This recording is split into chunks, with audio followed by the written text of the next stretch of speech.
Satu hari, tokoh besar bernama Imam Hasan Al-Basri tengah berjalan di pasar kota Basrah. Datang seseorang lalu bertanya kepada beliau, "Ya Aba Ishaq," wahai Abu Ishaq, panggilan buat Imam Hasan Al-Basri.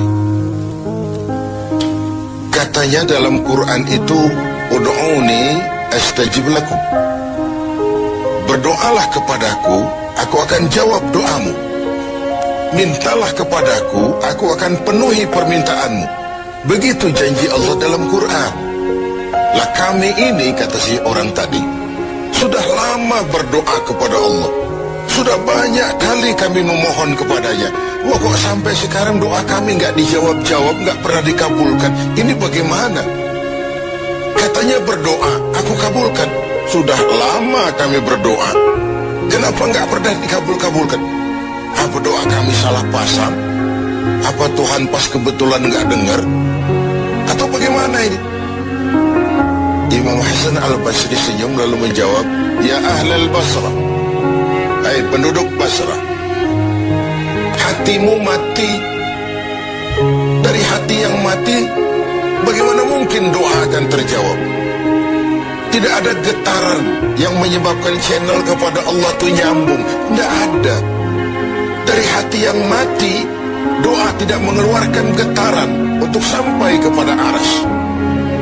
Hatimu mati, maka doamu tidak dikabulkan." Kita renungkanlah jawaban ini. Sederhana, doa tidak didengar Tuhan, permohonan tidak dikabulkan olehnya. Tapi kalau kita mau menukik kepada renungan yang lebih jauh, kemalangan apa yang lebih besar selain daripada kalau Allah sudah berpaling kepada kita dalam hidup ini? Permohonan tidak didengar, doa tidak dikabulkan, Allah sudah masa bodoh dengan kita. Kemana lagi langit tempat kita bernaung? Kemana lagi bumi tempat kita berpijak? Kalau Allah sudah berpaling dalam hidup ini kepada kita, itulah kemalangan yang paling besar dalam hidup ini. Sementara kita berleha-leha, menurut kita kemalangan itu kehilangan jabatan, kemalangan itu kehilangan harta benda, kemalangan itu adalah kehilangan orang yang kita sayangi. Allah berpaling dalam hidup kita, tidak pernah kita melakukan evaluasi. Nah, apa yang menyebabkan hati itu jadi mati sehingga tidak ada getaran yang nyambung ke aras, yang mengakibatkan Tuhan berpaling dari kita, doa tidak lagi didengar, permohonan tidak lagi dikabulkan? Ada beberapa hal yang menyebabkan hati jadi mati sehingga doa tidak terangkat. Imam Hasan Al-Basri menjelaskan beberapa faktor yang menyebabkan hati menjadi mati. Tidak ada lagi getaran yang mengantarkan doa ke aras sehingga Tuhan pun berpaling. Yang pertama, kata beliau, "Araftumallaha wa lam tu'tuhu haqqah." Kamu kenal Allah, tapi haknya untuk disembah, kewajibanmu untuk menyembah, tidak pernah kamu laksanakan. Bagaimana hati tidak jadi mati? Kenal siapa pencipta alam semesta? Allah. Siapa pencipta lautan, gunung, sungai? Allah. Siapa pencipta langit dan bumi? Allah. Siapa pengatur segala-galanya? Allah. Salat apa tidak tergantung kebutuhan. Kamu kenal Allah, tapi haknya untuk disembah, kewajibanmu untuk menyembah, tidak pernah kamu laksanakan.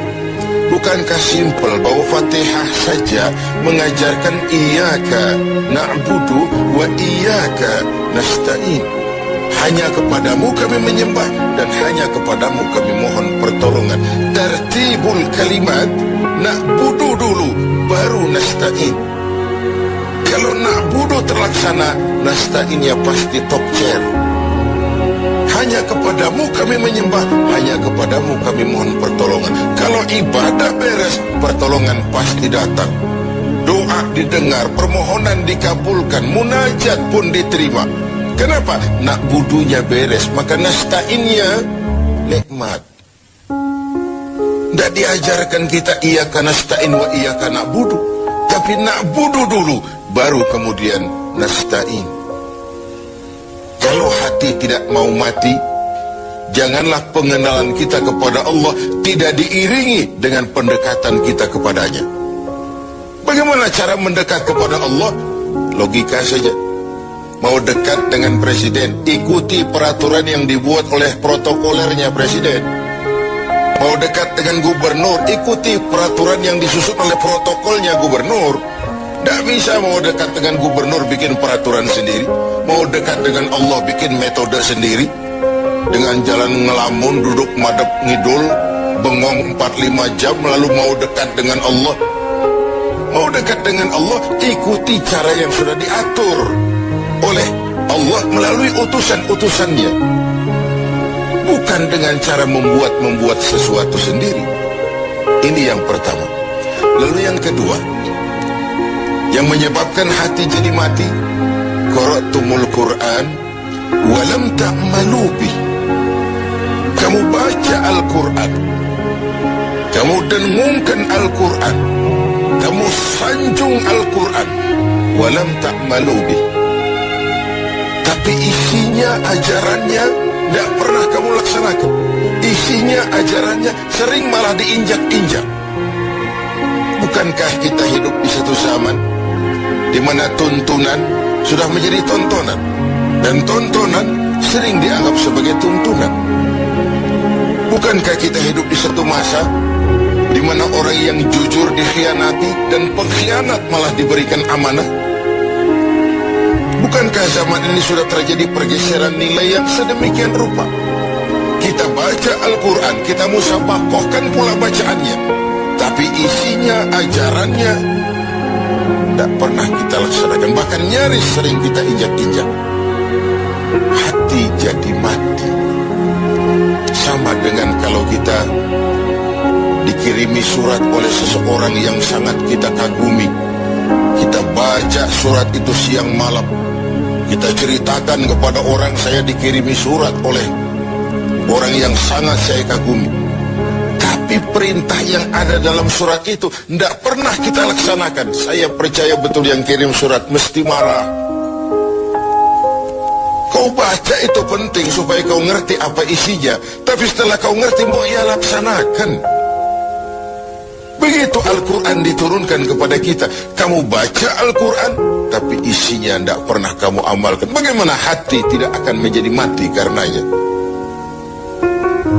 Pemirsa TV7 yang berbahagia, yang ketiga penyebab hati itu menjadi mati, akaltum ni'mata rabbikum walam tashkurulah.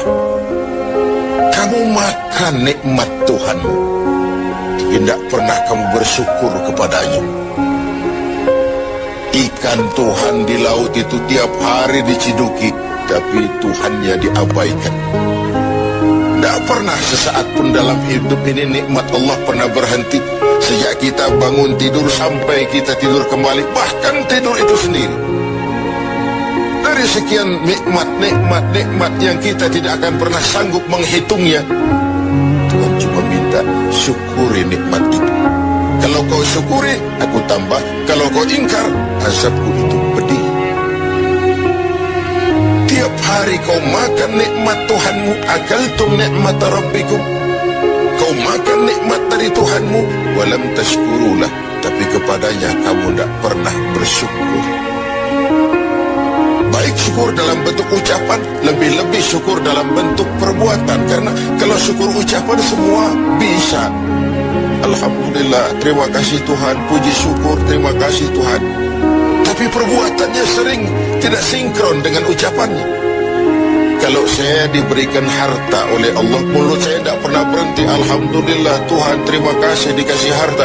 Tapi pelitnya 17 setan. Rasanya orang itu baru syukur perbuatan, baru syukur ucapan, belum syukur perbuatan. Karena syukur perbuatan artinya mempergunakan suatu nikmat sesuai dengan kehendak yang memberikan nikmat itu. memberikan harta kepada saya, apa yang Allah kehendaki dengan menggunakan harta itu? Bagaimana kehendak Allah tentang penggunaan harta itu? Allah memberikan jabatan kepada saya, apa yang Allah kehendaki dengan memberikan jabatan ini kepada saya? Mempergunakan suatu nikmat sesuai dengan kehendak yang memberinya. Itulah syukur yang sebenarnya. Ini yang keempat. Yang kelima, penyebab hati itu jadi mati. Qultum annal mauta haqqun wa lam tasta'iddu lah. Kamu yakin, kamu percaya, kamu tahu betul hidup akan berakhir dengan kematian. Namun kau tidak pernah mempersiapkan diri untuk itu. Baik menghadapi kematian maupun menghadapi yang lebih penting sesudah kematian. Karena mati pada dasarnya sebuah peralihan dari sebuah tahap kehidupan kepada tahap kehidupan yang berikutnya, bukan akhir.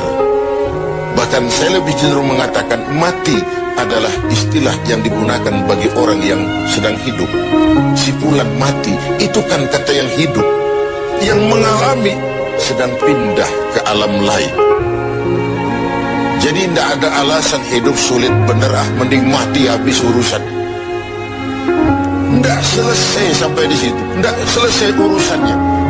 Hidup terus berlanjut di alam barzakh, terus berlanjut di alam mahsyar. Ini satu perjalanan panjang. Seperti kita akan berangkat keluar kota yang jauh, tentu kita harus menyiapkan bekal. Semakin jauh perjalanan, semakin banyak bekal yang kita bawa. Kalau Anda akan berangkat jauh, tidak bawa bekal berangkat juga, itu kan nekat sama namanya.